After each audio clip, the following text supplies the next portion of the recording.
Bueno, muy buenos días. Muchas gracias por recibirme, muchas gracias por la generosidad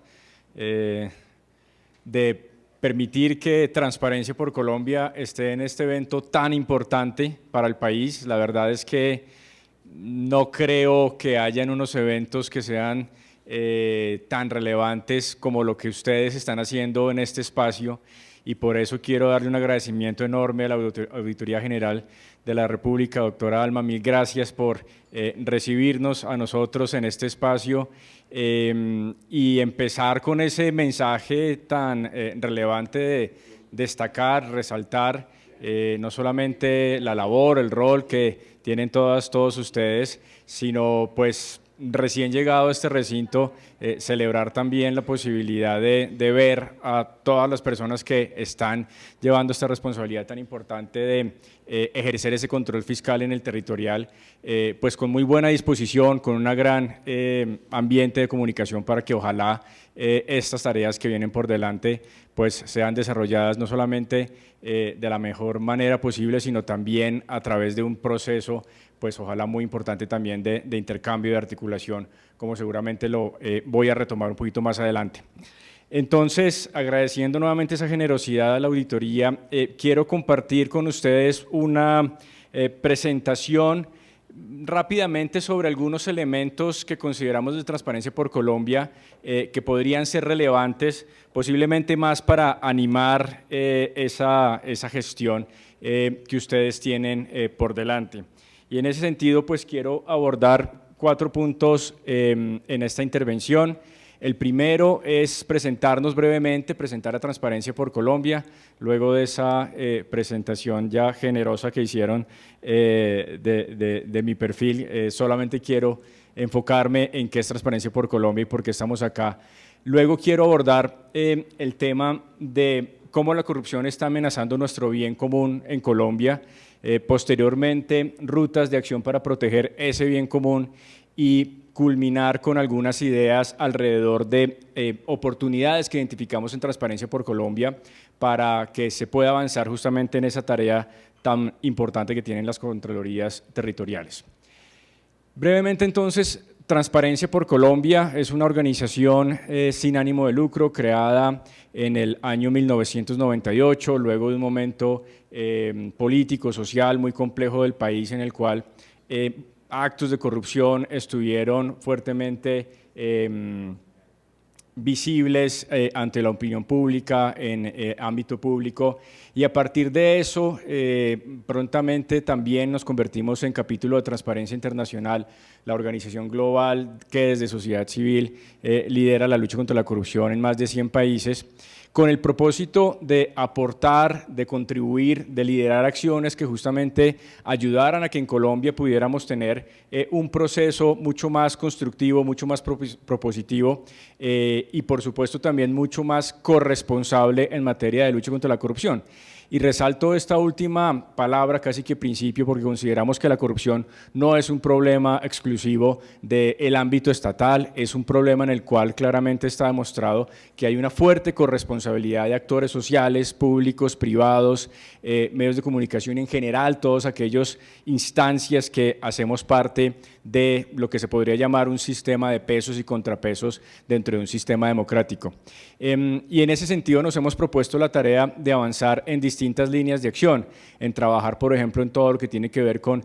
transparencia en el financiamiento de campañas y partidos, por supuesto, muy importante a lo largo de nuestro recorrido, todo lo que tiene que ver con identificación y gestión de riesgos de corrupción en el ámbito público, a nivel nacional, a nivel departamental, municipal. Hace unos años incluso también hacíamos un trabajo que voy a retomar un poquito más adelante en materia de riesgos de corrupción en las contralorías departamentales. Y también trabajamos en líneas estratégicas de involucrar al sector privado en la lucha contra la corrupción, en fortalecer también los procesos de justicia, de sanción en esta materia, y algo muy importante que es la promoción de la participación ciudadana y el control ciudadano justamente a los procesos de decisiones públicas y ejecución de recursos públicos. Y a lo largo pues, de todos estos años hemos tenido la oportunidad de desarrollar un gran número de herramientas, desde Transparencia Internacional, por supuesto, ese ranking que posiblemente ustedes recuerden que hacemos anualmente sobre la percepción de corrupción en más de 180 países en el mundo y que voy a retomar un poquito más adelante, pero junto con esa herramienta, muchas otras asociadas a esas líneas de acción que les acabo de mencionar, índices de transparencia, promoción de uso de tecnologías justamente para poder avanzar en la lucha contra la corrupción, entre muchos otros ámbitos. Entonces, pues a partir de eso de esta experiencia justamente quiero compartirles algunas lecciones, algunos datos sobre todo que tenemos para tratar de seguir en la línea un poco de lo que ya se había hablado en el panel inicial sobre esa responsabilidad que hay respecto al control fiscal y cómo enfrentar una situación que desde nuestra perspectiva es bastante preocupante, pero sobre la cual también hay oportunidades importantes para avanzar.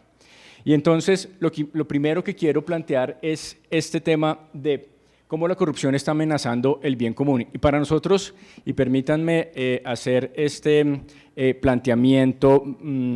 a veces pareciera que el tema de corrupción como tal está desgastado, estamos cansados de escuchar esa palabra todos los días, semanas, algo sucede en esta materia y un poco el término como que pareciera tomar una ligereza y pareciera que nos perdemos a veces cuando uno escucha conversaciones públicas en hacia dónde deberíamos avanzar y dónde está el problema. Y justamente por donde quiero arrancar en este planteamiento conceptual es que no podemos perder el horizonte de que nuestro trabajo está asociado a la defensa, a la protección del bien común. Y ese bien común no es nada distinto a lo que nos une como sociedad y que en muchos casos está expresado para nosotros en Transparencia Internacional, en esas metas que como humanidad nos pusimos en los Objetivos de Desarrollo Sostenible, pero que a nivel nacional tenemos en materia de democracia, de respeto de derechos humanos, de protección ambiental, de equidad, de progreso económico, y ahí es donde nosotros tenemos que ver la afectación de corrupción para que de alguna manera volvamos a darle sentido a este proceso que debemos desarrollar como país y a los demás procesos que están asociados a todos los propósitos de protección de recursos y decisiones públicas. Y entonces, lo que identificamos en Transparencia por Colombia, haciendo una reciente revisión a nuestra estrategia institucional, es que hay varios factores que siguen contribuyendo a que esa corrupción persista en el país y que por lo tanto afecte ese bien común que acabo de manera general de describir y que se mantiene como ese norte que no podemos perder de vista. En primer lugar, persisten unas prácticas sociales que favorecen comportamientos corruptos. Esto no lo podemos perder de vista, entre otras cosas porque ha tomado en los últimos tiempos una mayor fortaleza todo el planteamiento alrededor de cómo hacer que no solamente a través de instituciones, normas, procedimientos, sino sobre todo a través del cambio social podamos cerrar oportunidades, podamos rechazar actos de corrupción en distintos ámbitos. Y esto no lo podemos perder de vista, hace parte de alguna manera de esas estrategias que necesitamos fortalecer en el país, pero sin lugar a dudas tenemos que proponernos un cambio cultural, un cambio social. De la mano de esto, seguimos muy preocupados por la manera como la corrupción en la política de alguna manera sigue siendo la puerta de entrada a la captura y la corrupción en la gestión público-estatal. Y esto está demostrado y no, por supuesto, me voy a meter ahora en un tema político-electoral, pero a lo largo de muchos años, estudios en Colombia a nivel global, hemos visto que el proceso político-electoral es una de las piezas claves para que podamos romper ese círculo vicioso de la corrupción. Y todavía tenemos que hacer un trabajo muy grande en esta materia, no solamente en los temas político-electorales, sino en el efecto que eso tiene posteriormente en materia de gestión pública, decisiones públicas, empleo, contratación, entre otros asuntos que voy a retomar un poquito más adelante. Un cuarto punto que nos preocupa, un tercer punto que nos preocupa bastante es, en muchos casos, la influencia indebida de grupos de presión que profundiza esta problemática. Lo dije hace un momento, la corresponsabilidad es fundamental en este tema de lucha contra la corrupción y no siempre hay actores de lo institucional que tienen parte de responsabilidad de influencia. Muchas veces son grupos de interés económicos, criminales, de distinto tipo, que están detrás de estos procesos y eso de alguna manera configura entonces un panorama sobre el cual Transparencia por Colombia, como lo mencioné hace un momento, alerta sobre la manera como la corrupción opera en un sistema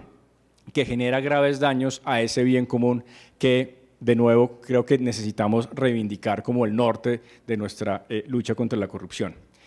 Y quiero entonces, a partir de eso, profundizar un poco más en algunas lecturas y datos que tenemos en Transparencia por Colombia y otras organizaciones sobre esa complejidad, sofisticación que ha tomado el proceso de afectación de recursos públicos, el proceso de abuso de poder para beneficio particular en detrimento del interés colectivo, que es como definimos en Transparencia por Colombia, en Transparencia Internacional, la corrupción. Y voy a hacer referencia a 3 estudios recientes que están disponibles con unas elaboraciones conceptuales bastante interesantes y que por supuesto sugeriría poder revisar, que son la labor que realizó la Comisión de Expertos Anticorrupción, convocada por Fedesarrollo el año pasado y que presentó una serie de recomendaciones muy interesantes, tanto de medidas, digamos, de alguna manera estructurales, pero también de coyuntura, que serían necesarias poder avanzar para lograr un efecto mucho más profundo en este tema. El informe del Observatorio Ciudadano de Corrupción, producido por Transparencia Internacional y la Red Latinoamericana para la Democracia, en Latinoamericana y el Caribe para la Democracia, sobre la manera como los gobiernos vienen cumpliendo el compromiso de Lima, gobernabilidad responsable en la lucha contra la corrupción, un compromiso que se firmó en la Cumbre de las Américas del 2018 con una agenda supremamente interesante de temas que a nivel hemisférico los países se propusieron avanzar y que dentro de 20 días estarán retomando en Estados Unidos en la nueva Cumbre de las Américas. Y un tercer informe que producimos en Transparencia por Colombia a finales del año pasado, que es la radiografía de corrupción, en la cual analizamos más de 900 hechos de corrupción reportados por prensa entre el 2016 y 2020. Y a la luz de estos estudios, entonces, quiero compartir estos elementos, como lo decía antes, de ese nivel de complejidad, de ese nivel de sofisticación, de esas dinámicas de corrupción que estamos trabajando, identificando en Colombia. Primero, unas formas de corrupción con altos niveles de conocimiento, recursos e influencia para afectar decisiones y presupuestos públicos. Aquí lo que estamos viendo es que hay un proceso deliberado, un proceso que lleva incluso un trabajo de organización bastante profundo en muchos casos, de poder saber cuáles son esas debilidades de nuestras instituciones, cuáles son esas debilidades de nuestras normas y a través de ello, junto con un alto poder, muchas veces no dentro del marco de la ley, se busca influenciar esos presupuestos públicos. Lo voy a retomar un poquito más adelante. Una gran preocupación por nuestros presupuestos de educación, de salud, de infraestructura, de saneamiento, agua potable, recursos incluso para la paz en nuestro país. Una segunda característica, como lo mencioné hace un momento, y es que esa afectación de la corrupción también está dada por el uso de dinámicas político-electorales para acceder al poder y de esta manera poder desviar recursos, alimentar el clientelismo y manipular regulaciones, en muchos casos bajo la presión o la colaboración de actores privados o criminales. Ya lo describí un poco, el proceso, la relación entre sistema político electoral y gestión pública es algo que no podemos desconocer y sobre todo el efecto que sigue teniendo en mantener de alguna manera algunos privilegios, algunas posiciones de poder, tanto en el ámbito del empleo público como en el ámbito de la formulación de regulación de políticas públicas. Es algo que de alguna manera es mucho más sofisticado a lo que hace unos años consideramos que podía ser formas de corrupción relativamente menores. Una situación, en tercer lugar, de captura del sistema de control y de justicia a nivel local y a nivel nacional que favorece la corrupción y la impunidad. En muchos casos hay datos, hemos visto investigaciones, procesos sobre cómo esos procesos que diseñamos en nuestra Constitución del 91 y procesos, digamos, derivados de la evolución normativa de esa Carta Política, lastimosamente han tenido efectos de ser capturados, de tener influencia, y esto lo que pone en riesgo es la garantía de poder hacer detección, investigación y sanción efectiva frente a situaciones que muchas veces, como lo dije antes, son bastante complejas, pero que de alguna manera nosotros consideramos se hace de manera deliberada, es decir, que esas obstrucciones al proceso de control y sanción en el país lo que buscan es garantizar niveles de impunidad de los responsables. Un cuarto elemento asociado a los vacíos normativos e institucionales que siguen persistiendo en el país, incumplimiento de normas. Algunas veces y muchos analistas están hablando de excesos de control y eso puede estar llevando a riesgos de corrupción serios en el país y que por lo tanto podrían estar haciendo juego a la corrupción. Y por último, graves afectaciones a derechos humanos, que es donde quiero seguir insistiendo que debemos poner el foco en la lucha contra la corrupción, en el efecto, en personas, en garantía de derechos, en calidad de vidas, que es lo que nos preocupa, que está generando víctimas de corrupción desde hace muchos años, cuyos daños no están siendo reparados y por supuesto que tiene unos efectos muy importantes en la sociedad. Para ilustrar un poquito estos planteamientos, traigo un par de datos de esa radiografía de corrupción que les mencionaba hace un momento.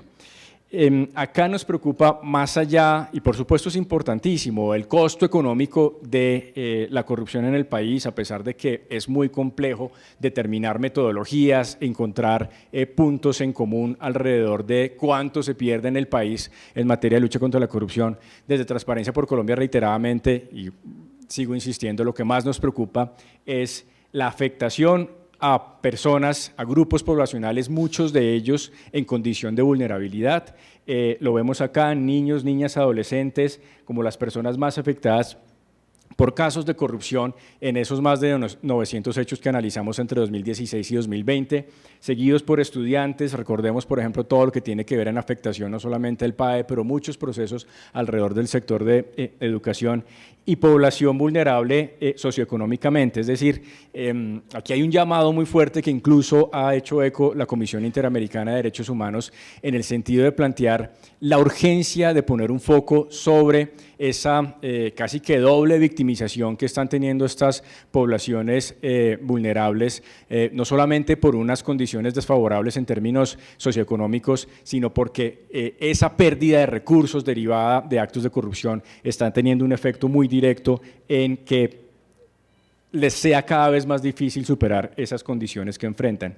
Y el otro punto que quisiera destacar en esta noción de esos efectos amplios de la corrupción son los sectores que vemos afectados. Lo mencioné hace un momento, por supuesto está educación, ciencia, tecnología, vivienda, ordenamiento territorial y servicios públicos, salud, transporte. Son sectores supremamente fundamentales para la gran mayoría de nuestra población y para ese gran número de personas que tenemos, como lo dije hace un momento, en condiciones de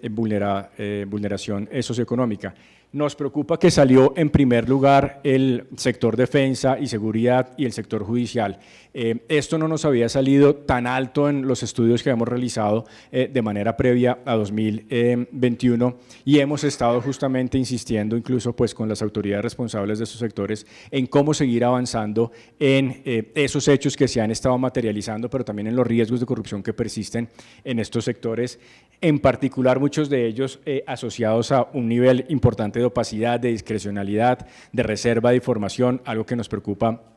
enormemente en Transparencia por Colombia. Y entonces, pues, no quiero llenar de datos preocupantes, creo que en general, además en este auditorio, con una responsabilidad tan importante, es algo que a veces puede sonar redundante seguir hablando de datos y datos y datos sobre corrupción. Y lo que me parece más interesante es entonces tratar de abordar y plantear algunas rutas de acción que, como lo mencioné hace un momento, no son rutas de acción para la lucha contra la corrupción, son rutas de acción para proteger el bien común. Y esas rutas de acción, en primer lugar, pues demandan, a la luz de los datos que les acabo de compartir, un trabajo en equipo. Volvemos al proceso de corresponsabilidad. Si la corrupción opera de manera sistémica, lo que necesitamos son esfuerzos sistémicos. De nada nos sirve seguir teniendo esfuerzos aislados, normativos, institucionales, resolver problemas a través de nuevas normas. Por supuesto, hay vacíos que necesitamos resolver, por supuesto, hay temas normativos que necesitamos terminar de ajustar, pero en muchos casos consideramos que ahí nos perdemos un poco en el horizonte de esa protección del bien común, cuando se queda muy en la opinión pública de que con una nueva ley vamos a resolver como si fuera una varita mágica el problema de corrupción en el país, y así no es. El punto es cómo desarrollamos esos procesos de transformación sistémica, y ahí mencionaba hace un momento el trabajo de equipo. No es nada distinto a que sigamos reconociendo que todas las instituciones, actores, incluso desde la ciudadanía, hacemos parte de un sistema que tiene unas reglas de juego, que tiene unas instituciones, y que si no tenemos una visión conjunta, tratar de avanzar también o impactar de manera amplia ese sistema de corrupción va a ser supremamente difícil. Y esa es, digamos, de alguna manera el segundo gran mensaje que quiero plantear en este encuentro tan importante. Necesitamos actuar en conjunto, necesitamos fortalecer abordar las debilidades que tenemos en nuestras instituciones, necesitamos tener horizontes comunes, pero definitivamente si no tenemos un norte común nos vamos a perder, y lo que va a seguir pasando en materia de lucha contra la corrupción en el país es generar mayores niveles de frustración, creo yo, en la ciudadanía, con un efecto bastante riesgoso para nuestra democracia. Por supuesto, eso pasa, como lo he venido planteando a lo largo de la presentación, no solamente por buscar una mayor apropiación de prácticas de integridad, activismo cívico y defensa de lo público en la sociedad. La doctora Alma hace un momento en su presentación destacaba mucho el papel de la ciudadanía, el rol de la ciudadanía en este proceso, y no solamente en términos, creo yo, de involucrar para hacer seguimiento y contribución a ese ejercicio del control fiscal, sino porque también al final en la ciudadanía es donde debe decantar todo este proceso de transformación cultural y de transformación social, y tenemos que seguir trabajando en eso, en prácticas de integridad, activismo cívico, defensa de lo público. Si no, los esfuerzos a largo plazo van a quedar en saco roto. Desarrollo de condiciones y capacidades para enfrentar la corrupción en el sistema político y en la gestión público-estatal, nacional, departamental y local. Ahí el control fiscal, por supuesto, tiene un rol muy importante que seguir desarrollando, y creo yo que también para que ese cambio sistémico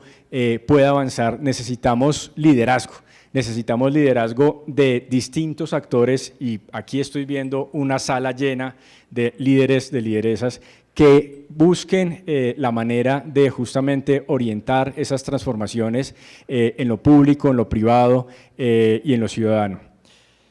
A partir de esa ruta, quiero resaltar un siguiente punto que nos toca mucho en Transparencia por Colombia al hacer parte del movimiento de transparencia internacional. Antes en la introducción, y usualmente en estas presentaciones, yo suelo arrancar con ese mapa global del índice de percepción de corrupción, que es como una especie de mapa de calor donde los países más en rojo son los países percibidos con mayores afectaciones de corrupción en el sector público, los que están un poco más en amarillo, naranja, son aquellos que están percibidos como menos afectados, y es una gráfica que ese rojo intenso es muy llamativo, y uno dice, bueno, pero detrás de esto, ¿qué hay? Y una de las cosas, a pesar de que los mecanismos de percepción son importantes, pero tienen limitaciones, lo que uno se pregunta es detrás de esto, ¿qué hay? Y uno de los análisis más importantes de este tipo de herramientas es poder ver qué pasa en distintos países, y si los que lo están haciendo bien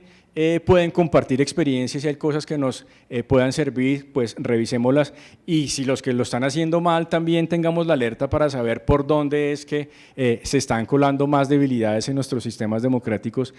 y que afectan, por supuesto, esos niveles de corrupción. Y aquí yo sé que de repente, incluso para el fondo del auditorio no se pueden ver los detalles, pero aquí lo que hay es como una lista breve, rápida, que muestra países que han logrado cambios significativos en ese índice y que tiene una correlación luego en efectos concretos en sus distintos países de política pública, de normatividad, de investigación, sanción, etcétera. Pero el mensaje es que sí hay países que están logrando desarrollar unos procesos mucho más efectivos. Hay otros que claramente están, esos rojos, esas líneas rojas o esas cajas rojas que están ahí, son países muy preocupantes cuyos sistemas democráticos y por lo tanto cuyos sistemas de pesos y contrapesos están en un deterioro bastante complicado. Y a la luz de este, digamos, mensaje de que sí hay posibilidad de hacer las cosas y ver un cambio, o sea, sí tenemos la oportunidad de hacer un cambio, no caigamos en la trampa de estar secuestrados por la corrupción de manera permanente. Nos dimos a la tarea en Transparencia por Colombia de hacer, lástima no sale la línea de abajo, pero de hacer un análisis respecto a qué medidas funcionan. Y entonces planteábamos en este eje la dificultad de echar a andar esas medidas, pero abajo el impacto de esas medidas. Es decir, deberíamos buscar lo que genere el mayor impacto, pero muchas de esas cosas pueden ser difíciles o relativamente fáciles de aplicar. Y entonces, gran mensaje aquí, tercer mensaje posiblemente que quiero dejar en el auditorio, es que ustedes vean lo que está en la esquina superior izquierda para mí, de lo que genera más impacto en la lucha contra la corrupción, pero que es difícil de lograr. Tres cosas importantísimas: independencia judicial y de órganos de control.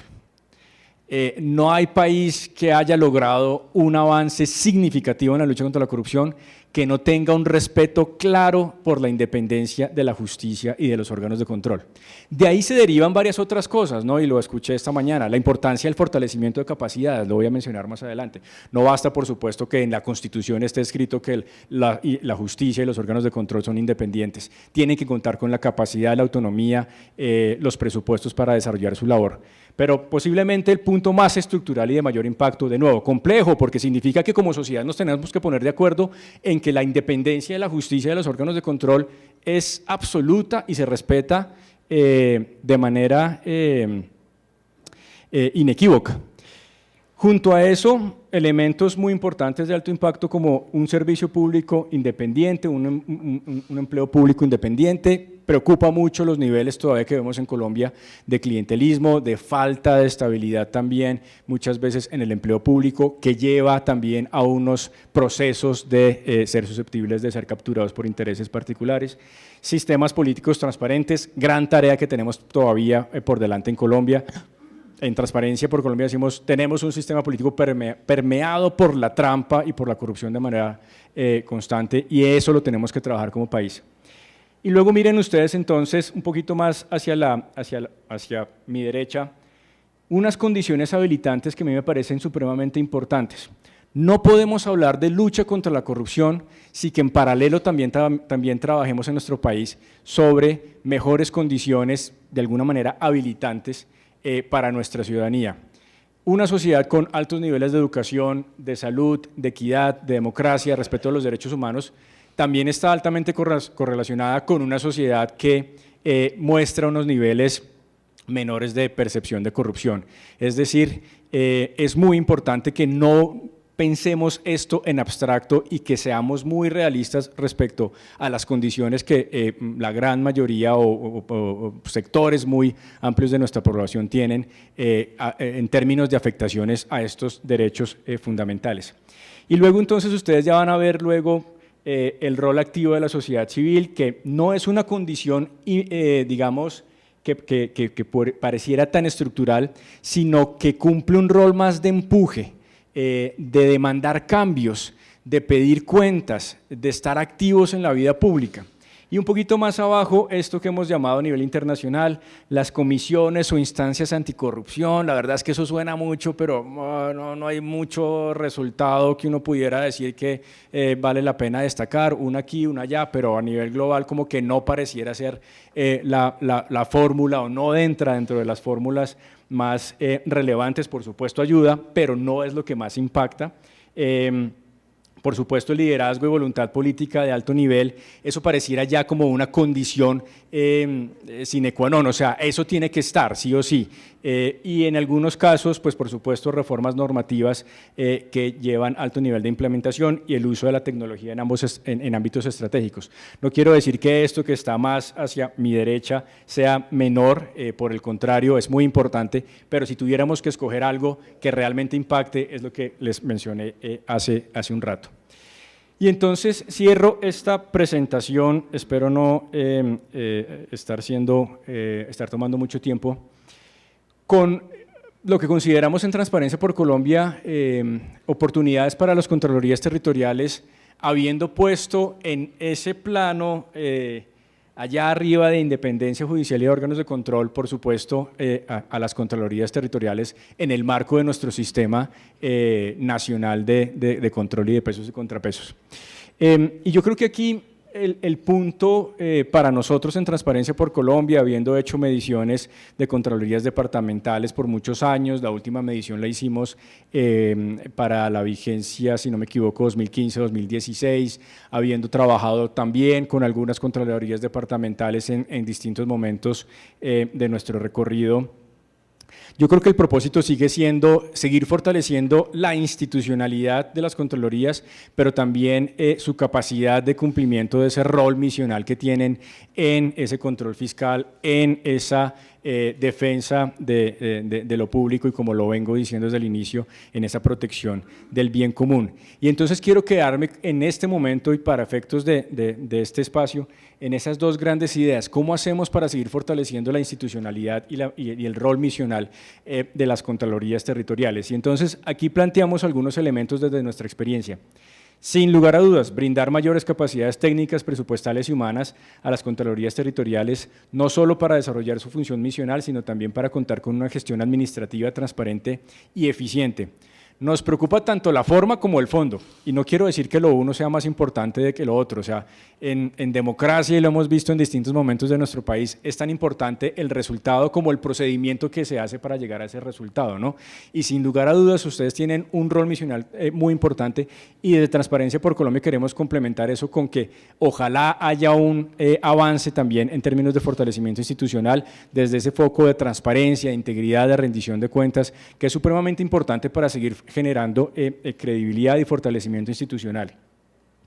Algo que encontramos en segundo lugar muy importante y en términos de oportunidad es desarrollar ejercicios de rendición de cuentas que profundicen en las temáticas de auditoría que haya realizado cada Contraloría y que sean de interés ciudadano, tales como salud, educación, infraestructura y paz, haciendo un análisis de cuál es esa información que entregan las Contralorías Territoriales a la ciudadanía. Vemos que podría mejorar mucho más en esos ámbitos donde a la ciudadanía le duelen los temas. Hablemos más de qué pasa con el control fiscal y cuáles resultados hay en esos sectores tan vulnerables para la corrupción, pero tan relevantes para nuestro país como los que acabo de mencionar. Hay una invitación a pensar ese proceso de entrega de información, de visibilidad de la gestión y de rendición de cuentas en esos ámbitos que a la ciudadanía le preocupan más. Por supuesto, seguir fortaleciendo las Contralorías en conocimientos con profesionales asesores que permitan hacer un seguimiento efectivo a temas complejos como los que ya mencioné: salud, infraestructura, tecnología, entre otros. Estos temas muchas veces son súper complejos y por eso mencionaba hace un rato el tema de esas oportunidades por donde se mueve la corrupción. Los detalles de un proceso de uso de recursos públicos en materia de tecnología pueden llevar a que los procesos de control alrededor de los mismos sean supremamente complejos, y si no tenemos la capacidad para avanzar en esa línea, pues vamos de todas formas a seguir de alguna manera teniendo vulneración frente a esos riesgos de corrupción.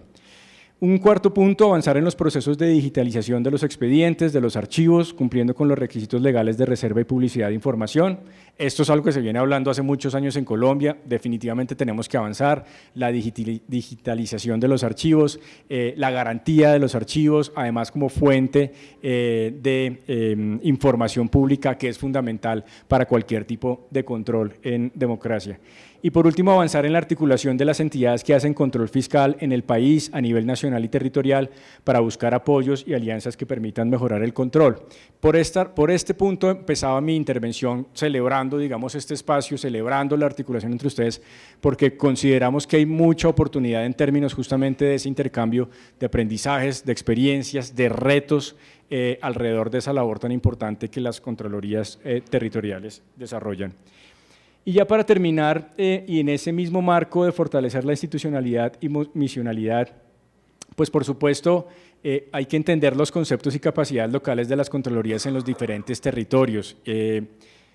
Claramente una contraloría en un territorio con condiciones socioeconómicas favorables es muy distinta a una contraloría donde esas dinámicas no son las mismas. Y tenemos que de alguna manera, esto suena un poco trillado, pero reconocer los contextos y las capacidades diferenciadas de las contralorías en los distintos territorios y responder de alguna manera a esas necesidades particulares sin perder el horizonte misional y por supuesto sin perder las responsabilidades que la ley le da a las contralorías, pero hay que profundizar más ese enfoque diferenciado, por decirlo de alguna manera. Una estrategia permanente y sostenible de capacitación y de réplica de conocimientos en las contralorías, la sostenibilidad de acciones y procesos en el largo plazo y la adaptabilidad y replicabilidad de las acciones en diferentes territorios. Y cierro destacando una cosa muy importante, y esto quiero celebrarlo, doctora Alma, el proceso de certificación que está desarrollándose y que está generando unos resultados supremamente interesantes desde nuestro punto de vista, y como actor externo independiente quiero decirles a los contralores y las contraloras territoriales, aprovechen esa oportunidad tan interesante que está desarrollando la Auditoría General. Es una herramienta sólida técnicamente, es una herramienta que permite generar planes de acción de fortalecimiento, pero es una herramienta que además desde nuestro punto de vista va a permitir unos impactos en la misionalidad de sus entidades, de sus organizaciones, y quiero entonces hacer un reconocimiento muy importante a ese grandísimo esfuerzo que ha hecho la Auditoría General en esa materia e invitar a que, pues, como tengo entendido que es el caso, sigan dándole mucha prioridad a ese proceso, mucha atención a ese proceso, porque consideramos que de ahí se pueden derivar grandes resultados y grandes transformaciones para las contralorías territoriales, y junto con eso también dejar la puerta abierta, aunque no tenemos esa capacidad tan amplia, pero lo estamos haciendo en este momento y espero en los próximos años, en el caso de algunas contralorías departamentales, poder contribuir a algunos procesos de fortalecimiento justamente en el ámbito de transparencia, integridad, rendición de cuentas, animando por supuesto a que esto tenga efectos en la función misional de sus entidades. Así que muchas gracias, les deseo un resto de encuentro muy provechoso y cuenten con nosotros para seguir adelante en esa tarea tan importante que ustedes tienen.